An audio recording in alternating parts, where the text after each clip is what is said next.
dispatcher to 911. What's the address of the emergency? Hey, the Metro Richmond Zoo, there's a fire. There's golf carts, the whole shed. There's an animal hospital. Got it. Is anybody inside or no? Emma, I'm so sorry. It's gone. And those were the only words that she said, and then it just fell silent. Yeah, I mean, yeah, my mind was racing. I was just trying to figure what can I do. And we thought everything in the animal hospital was dead. There was no way that they were gonna live. Are we gonna lose our house? Is it gonna go this way and hit this part of the zoo? Is it gonna go this way and hit this part of the zoo? And we just stood there feeling pretty helpless. The first thought was try to put the fire out. I thought if I could contain the fire, then the animals would be safe. But then when I realized I couldn't contain it, and then I was thinking I need to get the animals out. There was a series of explosions right beside us. It was near all like the equipment, so the golf carts, the vehicles, propane tanks, lots of gas. Compressors on freezers, generators that had gas tanks. I think those were exploding. It was like bombs were going off every few seconds. They were just exploding. I knew that there were some animals in the animal hospital, and I knew there were some animals in the keeper area. And I knew he wasn't gonna just stand there and do nothing. I knew he was gonna get involved. I first went over to the animal hospital area, and I was trying to get up close to the door. It was so hot I couldn't get there. And we were screaming, do not go in there. Do not go in there. Yes, it's sad we're gonna lose animals, and yes, it's sad we're gonna lose everything inside, but don't go in there. We don't wanna lose you. I was so terrified that Jim was going to die. That crossed my mind multiple times, that I would just see him run into the fire, and then that would be the last time I ever saw him.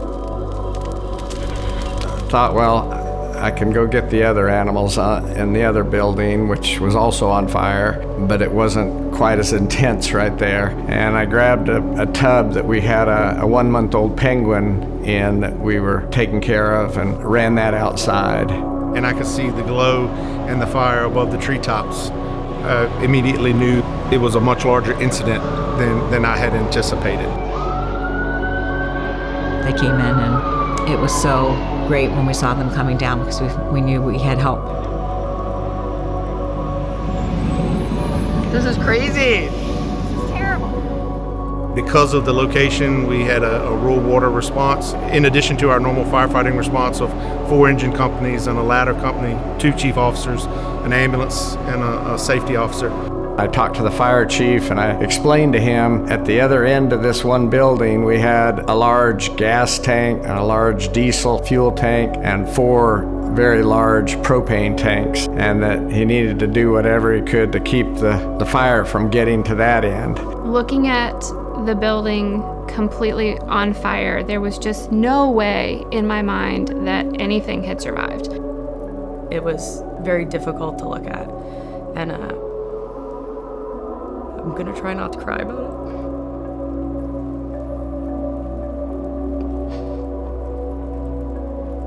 You know, these animals are our families. We see them more than we see our friends and families a lot of the time. It's just more so thinking of how scared the animals were in there is what really, that's what gets me.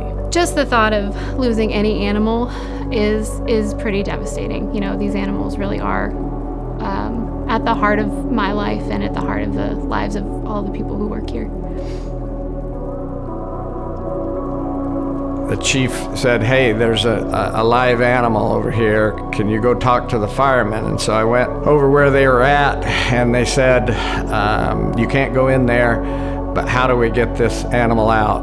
We think it's a kangaroo. I said, look, it'd be easier for me to get it.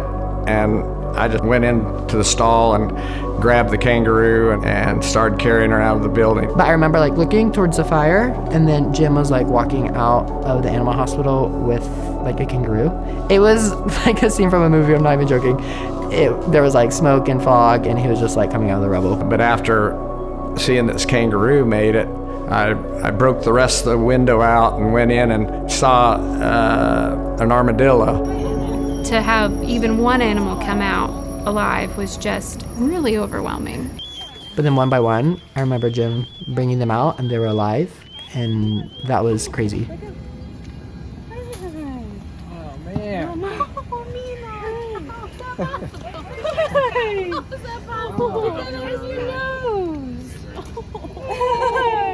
We had nothing to take care of the animals once he pulled them out. And so the firefighters grabbed their oxygen mask and their tanks and came in the yard and helped our keepers take care of the animals, and that was very touching. What do you need? What can I get you? Do you need more blankets? I can get you more sheets. They also had those on their truck, and they were graciously donating them to us to keep the animals warm. We have masks that are typically designed for canines or for dogs. As we found out that night, they can be repurposed for pretty much anything. I listened to all of their hearts and lungs just to make sure nobody had any smoke inhalation. I checked their eyes the best I could with the lighting that we had here. I briefly checked over everybody when I first got here to make sure there were no burns or open wounds on them, and everybody seemed to be okay in that aspect. So basically we got them in a safe haven, we got them cleaned up, rewarmed.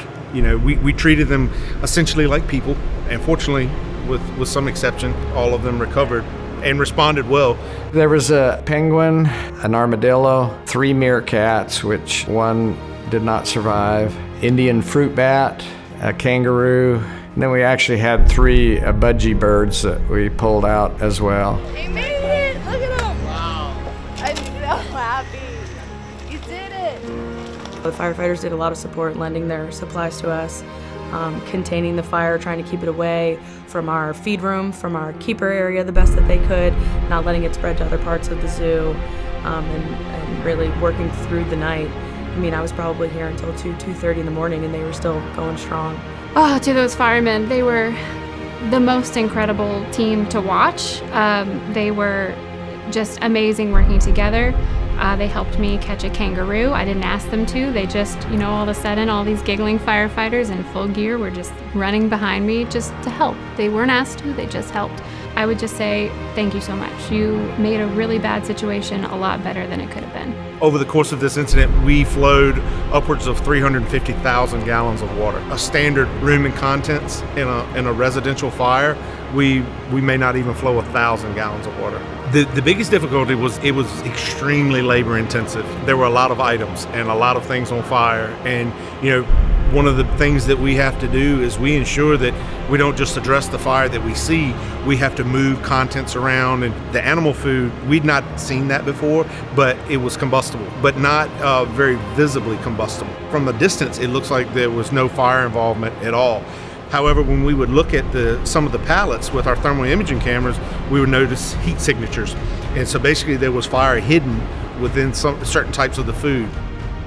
We lost so many things. We lost our feed room, our zookeeper break room, our staff lost personal items. Equipment-wise and possessions, we lost 9 vehicles, golf carts, ATVs, our whole vet hospital, x-ray machine, anesthesia machines, blood machines. All our medicine was damaged because of the heat. All our cabinetry in that building is all gone. In our shop, we lost all our tools, all sorts of equipment. The buildings that we lost were like core operations buildings for the zoo. There were several fire marshals here for several days. It looks like the cause of the fire is a result of a failure of one of our golf cart chargers. It was a very weird first day. We gathered for a minute. Jim came in and chatted with us about, what was going on, and he had already set up a bit of a temporary keeper space in one of our barns and got our basic operations up and running. Day one, very immediately, everybody did a beautiful job, got through it, and made it work. And then the cleanup begins.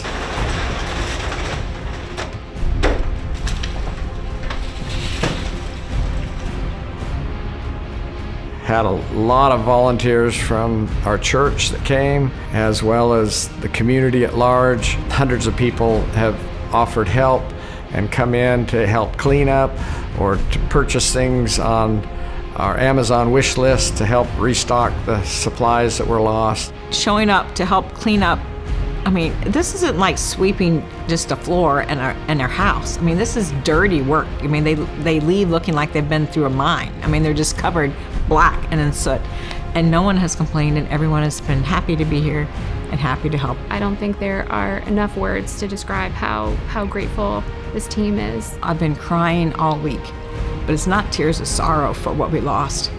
It's tears of gratitude and of joy for the goodness of people and the way they have reached out with so much love and kindness. The community response has been incredible. The firemen did an incredible job, and we're grateful for them. We live in a time where we hear of so much negativity and people being so hateful and mean and unkind to each other. But I have learned through this experience that people are good. There's so much good in the world, and people have reached out with so much love and so much kindness. It's just been overwhelming in a very positive way.